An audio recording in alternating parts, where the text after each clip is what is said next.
Jamaica has been a thought leader in a number of areas in tourism.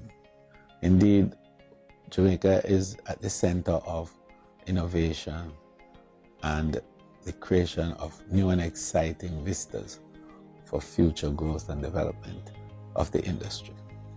We are not just thinking about what is happening today, but we're looking at what can happen tomorrow.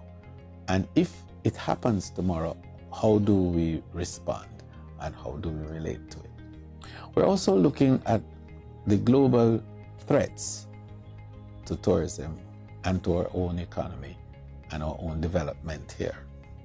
And we're looking at how those threats can impact us, but more importantly, we're looking at how we can anticipate those threats, how we can track them, how we can respond to them when they come, but more importantly, how we recover from them when they hit us, and better yet, how do we thrive after recovery? All of those are factors that have to be woven into a strategic approach and a development of an institutional mechanism to enable a capacity to deal with it. And so Jamaica, through the UNWTO, developed a concept of building resilience in tourism.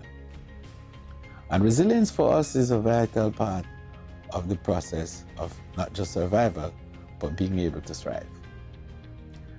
And resilience in partnership with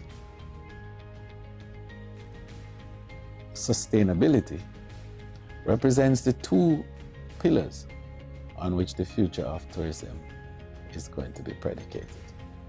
And we are excited about sustainability and we are very, very driven by it. But we recognize that sustainability takes us to one layer and one level. And resilience must take you to the next level. It's adding value to what exists.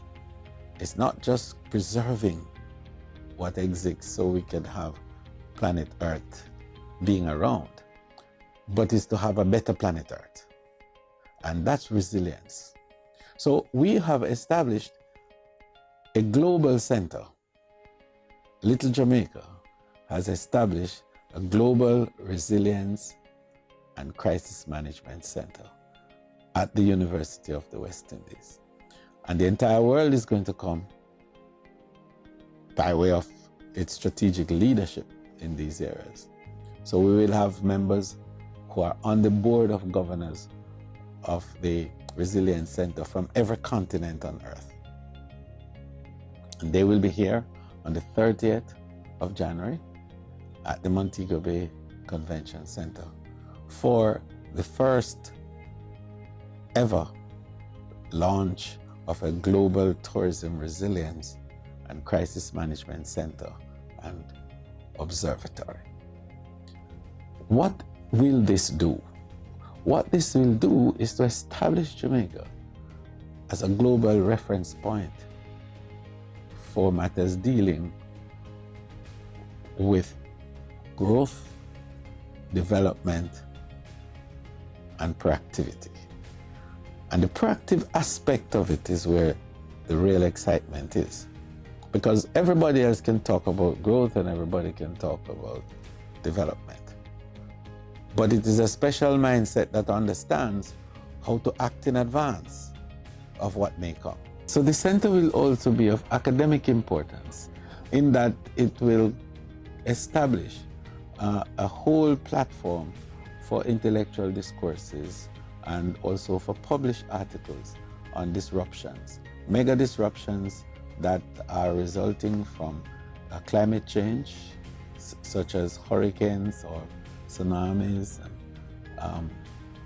pandemics, epidemics, and also from terrorism, as well as cybercrime, because cybercrime has become the new disruptor and also a factor of great disturbance in the general marketplace. Today, identity theft is an issue that is of great concern to all of us. Today, hacking of accounts is a great concern to us. As a matter of fact, one of the largest hotel group in the world had their accounts hacked. Over 500 million people whose personal information were affected. So these are concerns. Then there's the issue of economic meltdowns and economic disruptions. How do we build resilience? So those kinds of academic discourses and discussions with documented responses and papers will be engaged by the center, as well as a codification of them also by the center. So an academic journal is going to be created, and we already have an editorial board which is headed by Professor Lee Miles from the University of Bournemouth in the UK, and the efforts are being driven by George Washington University out of the United States. So the essence of that, therefore, is to enable information to be transmitted and communication arrangements to be facilitated. The second key element of what the center will do is to create a benchmarking for resilience. It's important to us to have a barometer, a resilience barometer, which will help to measure the state of countries and the positions of countries in relation to a whole series of benchmarks for resilience. The third element, of course, will be to have a chair, an academic chair, which will be the first of its kind, I believe, in the world, that will be focusing on innovation and resilience. And the final element that we'll be concerned about heavily is communication. Communication is so critical because information flows in a very distorted way sometimes in the marketplace. And the difference between immediate knowledge and instant notice and transmission of information is life or death. We had an incident in Jamaica, which didn't quite occur, thank God, but was what could have, where there was an earthquake in Honduras. Honduras is the nearest country to us on the south side, with hundreds of miles of just water. And there was an earthquake which measured 7.8 on the Richter scale, and it triggered a tsunami notice. Jamaica knew about that 5 hours after. That meant that within that 5 hours, our coastal areas could all be inundated. It means also that tourists and Jamaicans alike could have died in the process, with losing lives and properties.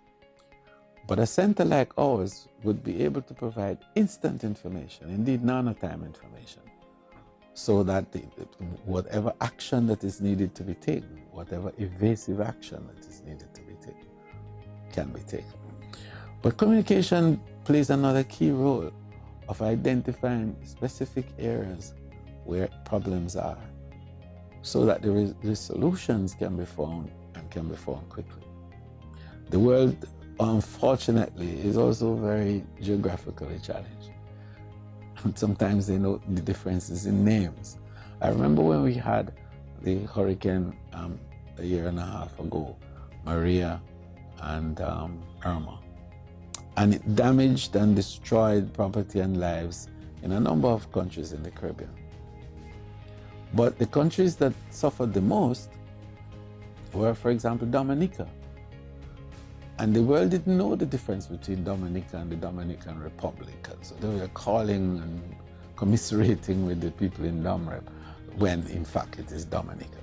Similarly, when Barbuda was devastated, the people in Barbados and in Bermuda were being inundated with calls of sympathy.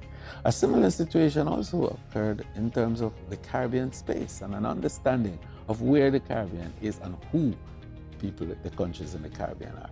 I was getting calls from Australia and elsewhere with people commiserating and saying, "Minister, we're so sorry that the hurricane hit you guys in the Caribbean and Jamaica must have been damaged." I said, thank God.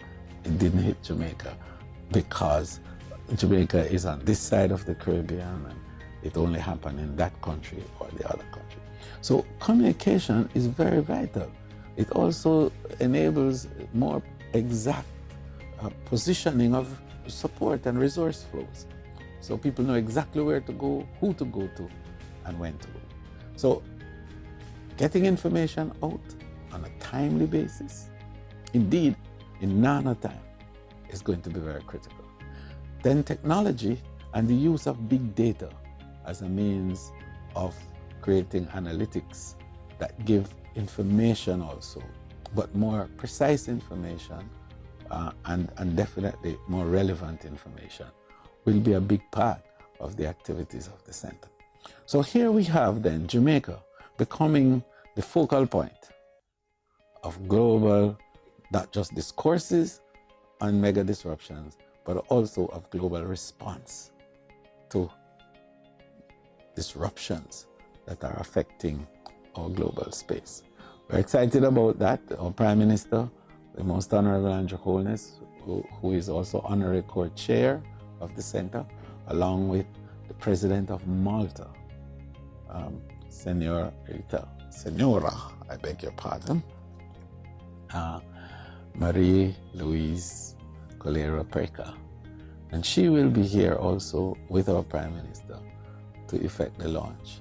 And we are going to be having presence of the World Travel and Tourism Council, the Caribbean Hotel and Tourist Association, the Caribbean Tourism Organization, the United Nations World Tourism Organizations, as well as a number of private sector companies that have already signed up with the center to provide technical and other services.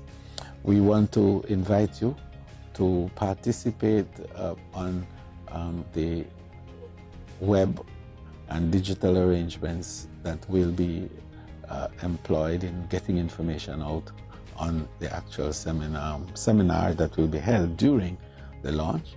Unfortunately, we can't invite you all to come to the launch because it is in a prescribed area and a limited number of people, but we certainly will be streaming live the events and will allow for our digital partners to participate.